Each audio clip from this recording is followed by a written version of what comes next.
half a minute. Hooray! Hello. It was a peaceful day on the island of Soda until Spencer zooms by.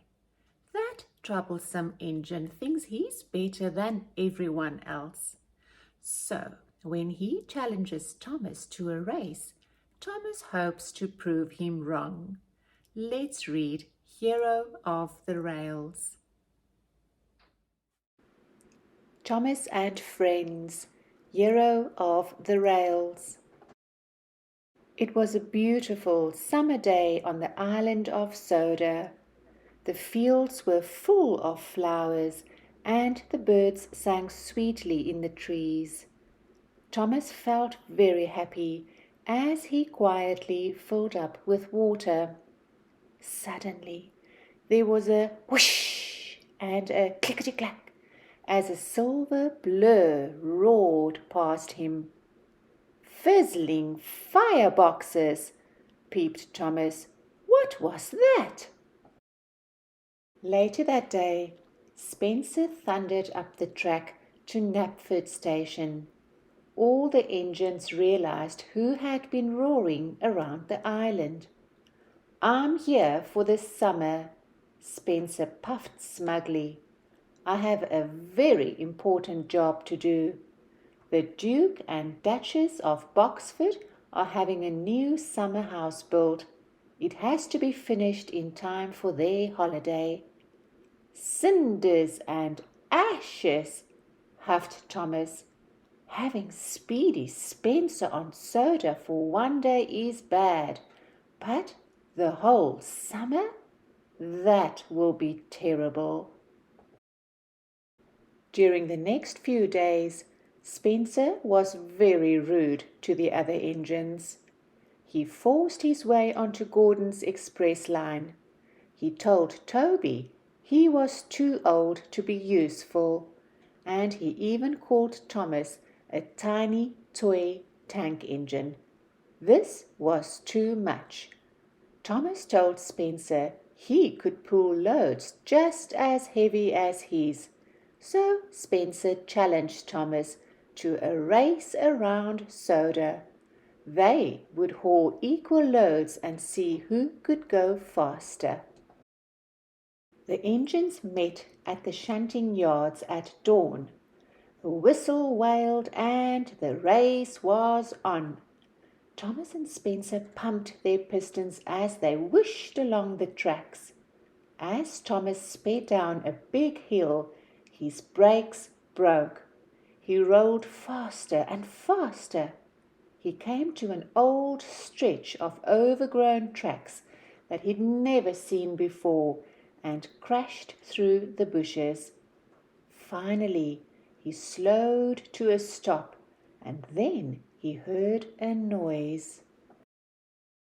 "Hello, my name is Hiro," a strange voice said. There was a very old engine in the bushes. He was rusty and broken. At first, Thomas wanted to roll away as fast as his wheels could carry him, but then he realized that Hiro was kind and gentle. Hiro told Thomas he had come to Soda a long, long time ago. He had been one of the first steam engines on Soda and had been known as the master of the railway. But Hiro had broken down, and there'd been no parts on Soda to fix him with. He'd waited for parts to come from his home island, but the parts had never arrived. He was forgotten. Thomas said he would get Sir Topham Hatt to help. "No," Hiro cried. "You can't do that. You know what happens to old engines that aren't really useful anymore? They're sent to the smelting yard." Thomas decided to help his new friend in secret. "I promise I will make you really useful again." Later, Thomas had his brakes repaired at the Soda Steamworks. He liked the hustle and bustle there, and he especially liked Victor, who managed the whole place. Thomas wanted to tell everyone about Hiro, but he knew he had to keep quiet. As Thomas chuffed away, he spotted an old engine part that Kevin the crane had dropped. This will be good for Hiro, he thought, and puffed away excitedly. The next day, Thomas did his work quickly and then sped out to visit Hiro. As he neared Hiro's hiding place, Thomas made a terrible discovery. Cinders and ashes, he peeped. The Duke and Duchess's summer house is right next to Hiro's hiding place. Spencer will be here every day. Thomas knew he had to be careful. Just then, Spencer steamed around the bend. "What are you doing here?" he asked. "I think you're up to something." Thomas didn't answer. He just chuffed away nervously. Thomas knew he couldn't do his work and repair Hiro on his own. So he went to Percy and told him everything. "Of course I'll help," Percy peeped. "What can I do?" "Will you take this tractor to Farmer McCall for me?" Thomas asked. Percy was excited about helping Thomas, but first he had to find a place to hide his mail trucks. He would deliver the mail after he took care of the tractor for Thomas. Percy found an old siding to hide the mail trucks in, then went off with the tractor. But the tractor was so heavy that Percy popped a valve. Percy had to be repaired at the soda steam works, and in all the excitement he forgot where he had hidden the mail trucks. Back at Titmouth Sheds, Sir Topham Hatt was very cross that Percy had lost his mail trucks. His voice boomed through the station, from the top to the tracks. "I'm sorry, sir," Thomas peeped. "I can help Percy find them tomorrow." Thomas's friends knew something strange was going on, so he told them all about Hiro. Gordon gasped. James jumped. They had never heard such an amazing story. The next morning, Thomas was a really useful engine. He huffed and puffed, and he never stopped to rest his axles. And the whole time he knew Spencer was following him. Suddenly, an idea flew into Thomas's funnel. If Spencer was going to follow him all day, he could lead that nosy engine away from Hiro. That would mean all the other engines would be free to help repair him.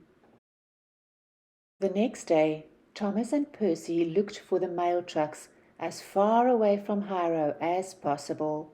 They puffed out to the quarry, with Spencer sneaking behind them the whole way. When they got there, Mavis wouldn't leave Spencer alone. "What an honor," she puffed. "Let me take you around the quarry." As he toured the quarry, Spencer biffed a hopper. Slate and dust showered down and blocked his funnel. Edward had to pull him to the works to be repaired.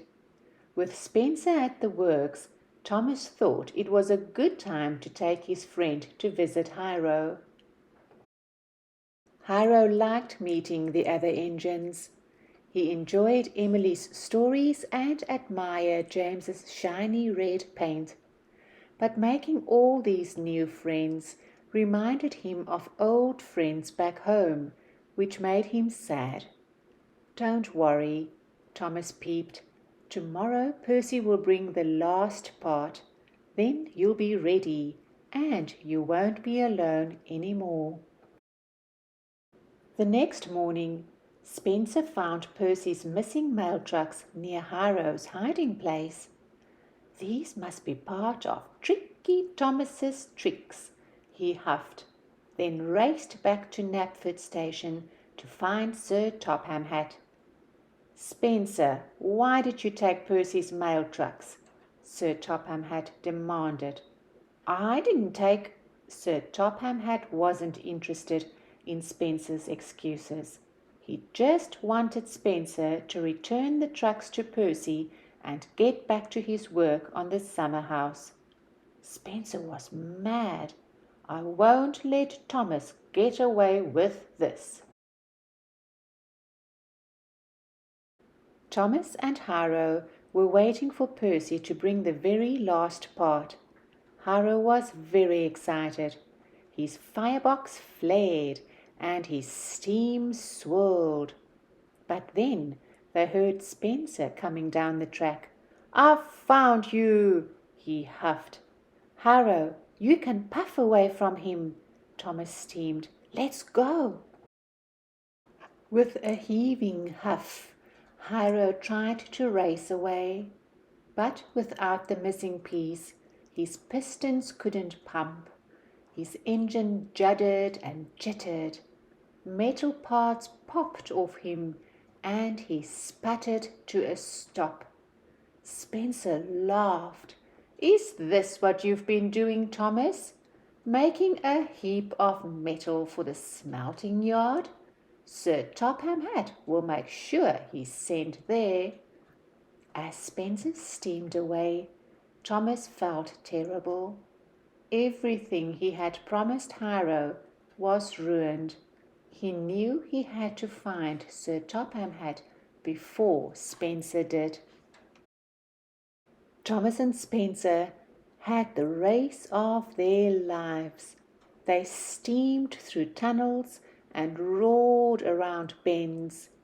But as they crossed over a marsh, Spencer realized he was too heavy for the old track. It creaked and cracked.